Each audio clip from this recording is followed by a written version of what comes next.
On the Out of Bounds Show, ESPN 1059 The Zone. You can follow Mike on Twitter at Mike Detillier, WWL TV, Radio TV New Orleans. And he joins us on the Miller Lite guest line. We've been talking some college football and some NFL as the NFL starts to report. We asked Mike last week, hey, is the NFL playing? He said, yeah, they're playing. So, Mike, what is your – I mean, you guys are all over the Saints 24 hours, 7 days a week. As you and the WWL team have talked, and then you've got your own stuff, I know, what do you think your schedule is going to look like the next 4 to 5 weeks covering the team and how that could look? I have no idea. And I'm honest. We have not really heard back from the Saints on exactly how all this is going to be handled and what type of access we're going to have to the practice sessions. I have a cohort with me that he made a statement to me 2 months ago and has said it to me about 10 times since. You have a much better relationship with the Lord than I do. When you say that extra prayer, we don't have to go to practice. In this 96-degree heat and everything.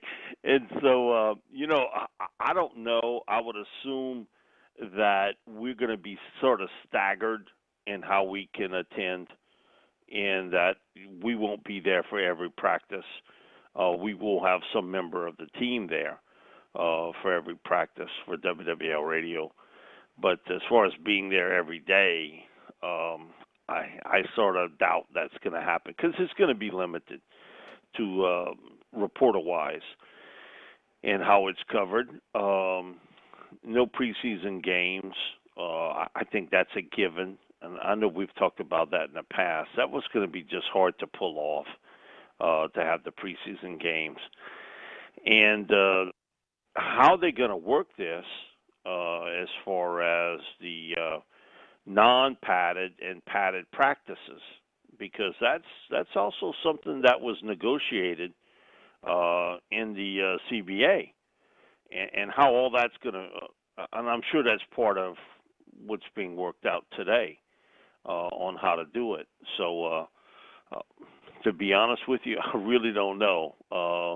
I do know one thing. I have a former NFL coach who's up in age. He lives basically across from me. And he's like, you know what? All you need to go is 2 practices, and you can tell me who can play and who can't. Other than for injuries or for a story, it's sort of that's the case. But we're still, ready to hear back on exactly how all this is going to be handled. How are we going to cover it? How many people do y'all have at WWL Radio that cover the Saints? Well, it's Zach and Deuce, Bobby J, myself, Garrick, and Amos Morales. So okay, so we got a few there. That's a strong lineup right there. Yeah, Amos does a lot of the taping of little videos and stuff like that also. So I would assume he'll be at most of those practices, but I'm sure we're going to be staggered out. Zach sometimes, he doesn't stay with us. He kind of works with some of the linemen. We tell him, hey, you forgot you retired 2 years ago, but Deuce, you don't have to tell him. He knows he don't belong there. But Zach sometimes works with the young linemen. And so, and also Steve Court. I forgot about Steve, also. And so, yeah, we got a pretty good contingent there with the radio station. I want to start with, or I want to go to Mike Nolan, the new defensive coordinator for the Cowboys. Yep. Who was with the Saints. Tell me what you know about him and what you think of him as a coach and what he can do. What you think he can do for Mike McCarthy and Dak Prescott and the Cowboys? I always have said this about Mike. He squeezes all the vitamin C out of the orange. He got everything he could out of this linebacking core. And was DeMario Davis a star player anywhere else? No. He was here.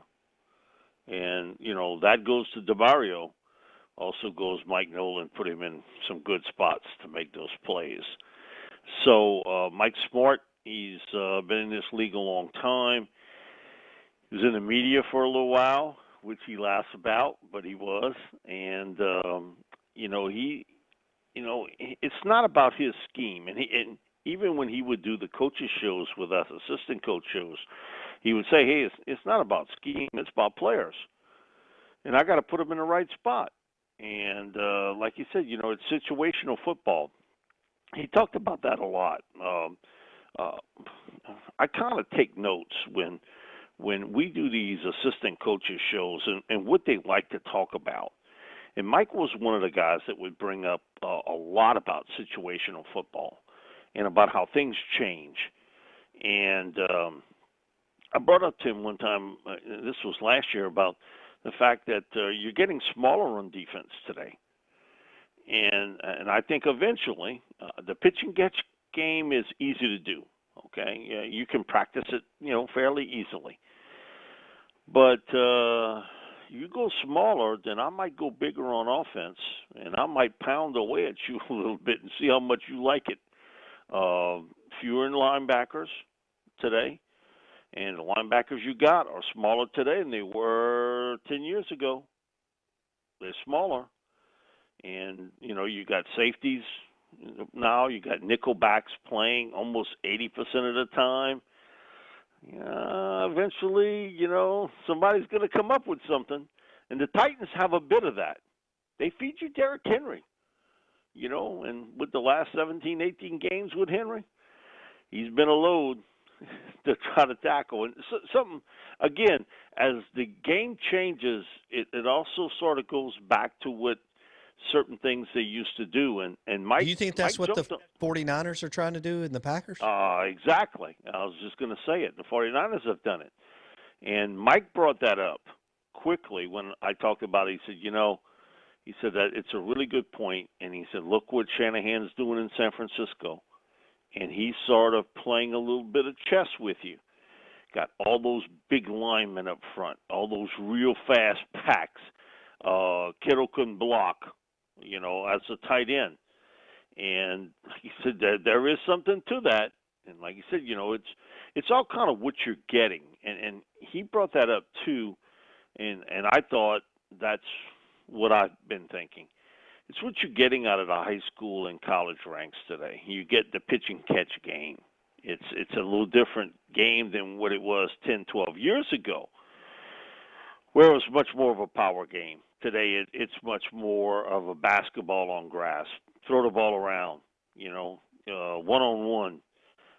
I hit you out in the flat. You make a play, make one guy miss. You got a lot of open space.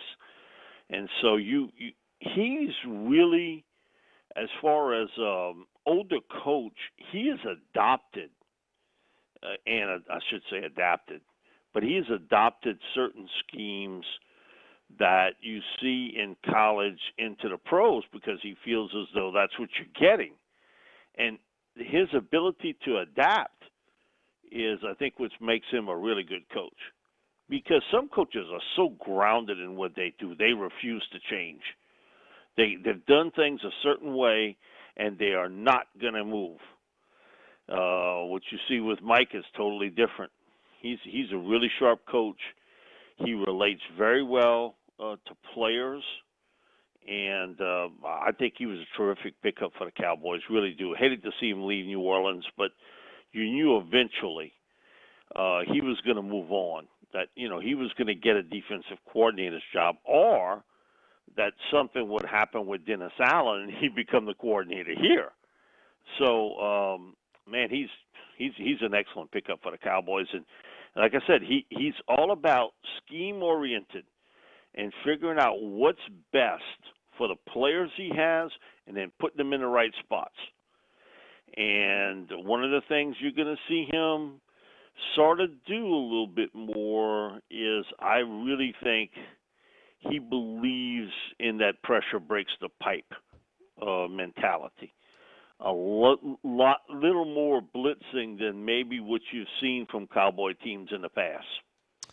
That he's going to get after the quarterback because he does believe you give him enough time, they're going to shred you in this league. And he spoke about that quite often, too, about, in years past, you could play coverage. Now today, he says you might play coverage on a young quarterback. Play coverage for Tom Brady and Drew Brees and Mahomes and see what happens. Yeesh. You get torn apart. And so, man, that's a great pickup. That's all I can tell you. He is as a refreshing a coach for an older coach as you will find. He plays along with you. He loves to banter, and with Bobby and I, that's an easy gig. But I mean, he likes to get in the ring. Some coaches, I mean, they give you nothing, kind of name, rank, serial number. He's willing to kind of spar with you a little bit, and you know what? I like it. I like that part about it because I think for some, they just don't like to do it. We got a couple coaches on the staff here. Man, when they tell me that's who's on, I'm like, we used to. Greg Williams was the best, and why? Was because Greg, you asked him a question, and he'd finish like 8 minutes later. I would write 3 questions. Bobby J had 3. We would never get to any. The highest we would get is 2. Because he would go on and on. Then he had a story. Yeah. He got a story to tell you. So, man, some of these coaches, when we get them on, you better have 5 or 6 because the answers are really short. Oh, hey, Mike, I got to tell you a story. You'll appreciate this. 2005, maybe late 4. Ed Orgeron is hired at Ole Miss.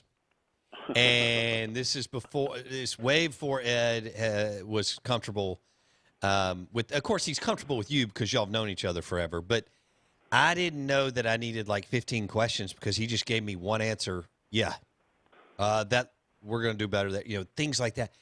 And I mean, it was like rapid fire. It was my first time to have him on, and of course now I see what he does down there with y'all and engaging and going on WWL and so on and so forth. But different deal for me with him, whatever that was, December of 04, January of 05. So he was Belichick-like. Yes. To talk. Yes. And I don't mean that complimentary. But he was like Bill in that, he'd give you 4 or 5 words. At best, he hated doing it, didn't like doing it. He told me numerous times, I don't like that part. Man, you're the head coach. Who the hell else they going to go to? You got to understand. And it's unbelievable the change he's made.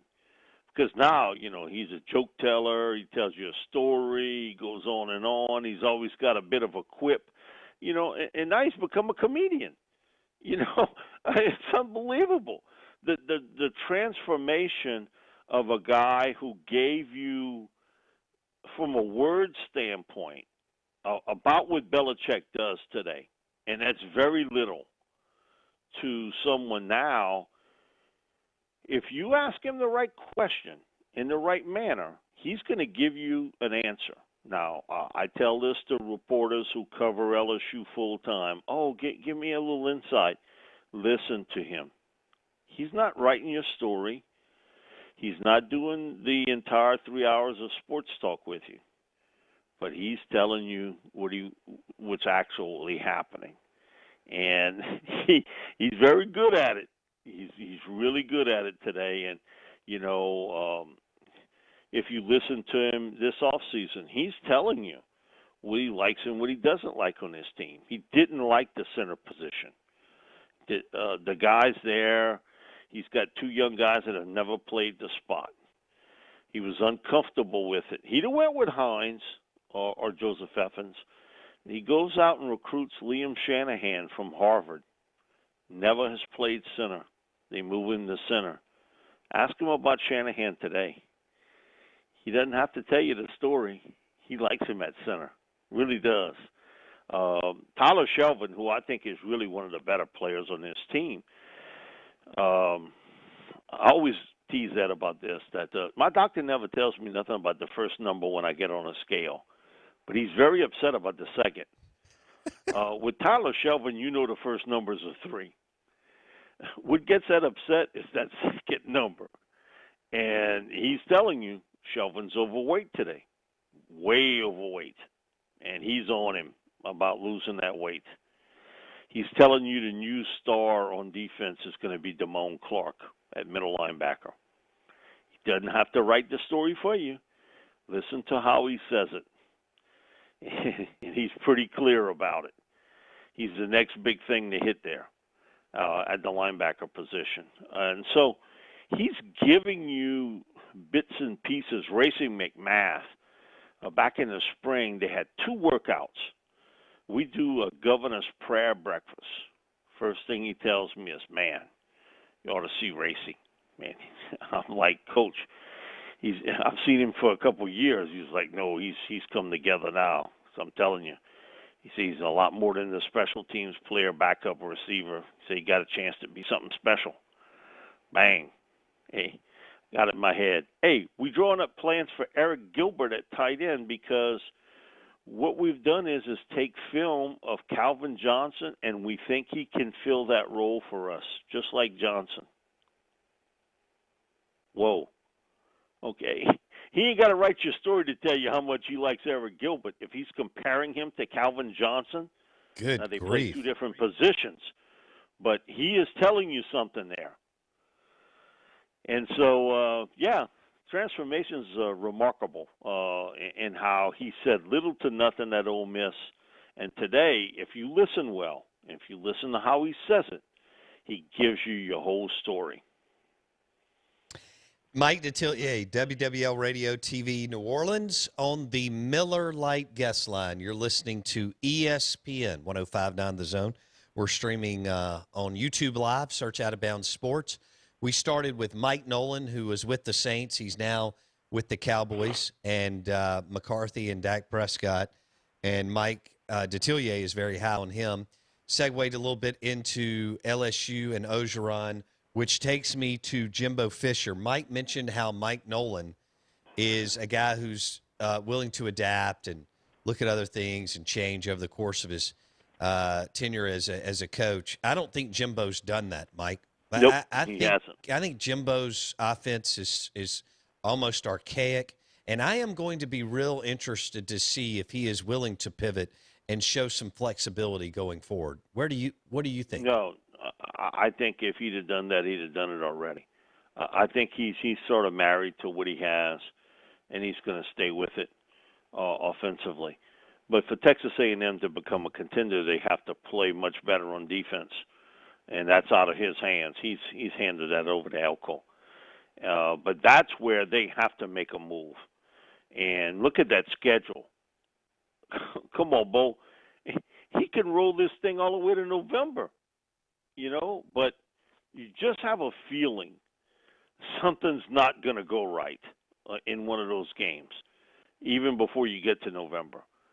The schedule is very favorable for him. He's recruited well.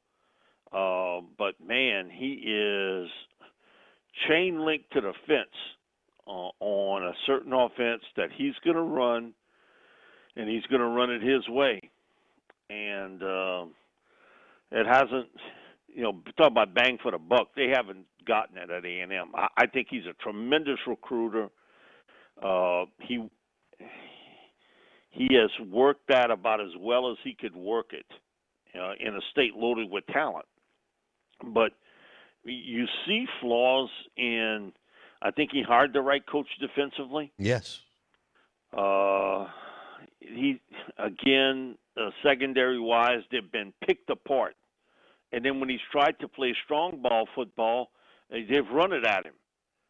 So there's been some hits and miss on the type of player that he should be recruiting defensively. Offensively, they very much look like the teams that he had at Florida State with very little movement on how he calls plays and what he does best and when he's going to call them. It's a critical year for him because of the fact that that schedule should roll him easily to double-digit wins. But, man, I'm not sold on all that. The schedule certainly is favorable for him to do it. I don't think there's any question. But you got a feeling somewhere along the line he's going to hit a tripwire early in the season where it won't work out well. And Mon has been a little bit of an erratic passer. And I think a lot of him as a player, because I've seen him at his good moments. But I think he's tough and gritty, and I agree. He has some talent and intangibles that should make him an even. I don't think Jimbo's done a good job. We've only got a minute here, but I don't think Jimbo has done a good job making him better. Average job at A&M. Yeah. And listen, I know him well. And listen, he's tried to recruit here in Louisiana. It hasn't been super successful for him, and he's gotten into the ring with the heavyweight champions of the world in recruiting, and found out that, man, it ain't easy. Every day you in the ring with Alabama and Georgia and LSU, and you taking some shots now. This ain't Florida State, and so he's found out real quickly what it is to take some shots from some of those champions of the world in recruiting. And in Florida, listen, I think Dan's done a pretty good job there. Yes. In the recruiting part. So it's different, Bo, for him. And it's a critical year because I can't say he can hear the people kind of knocking on the door for him. But boy, they a step away from doing it. They real close. There's a lot of A&M fans that are not happy with Jimbo Fisher. I'll be honest with you. Mike Detillier, at Mike Detillier on Twitter, WWL Radio TV New Orleans, joining us on the Miller Lite guest line. Mike, we appreciate it, man. Have a great week. Thank you, Bo. Appreciate it, bud. ESPN 105.9 The Zone. So Mike agrees with us, Blake, that Jimbo may not change much on the offensive side of the football, and this may be left to Mike Elko to push them into elite status. Can't happen. I don't think so either, because you have to score today. Yep. It's not 2011 Nick Saban's defense giving up 11.8 points per game. And I don't think Jimbo's done a good job developing Kellen Mond. I'm not saying Kellen Mond is, Trevor Lawrence, or Justin Fields, but I think he should be a better football player than he is today. I do think he's tough as all get out. The licks that he's taken and gotten up again are kind of like, Bo Wallace and Dak Prescott. Live in the Bank Plus studio, the show is brought to you by Eye Care Professionals, Dr. Kirk Jeffries, and the crew on Lakeland Drive. Eye Care Professionals, hour number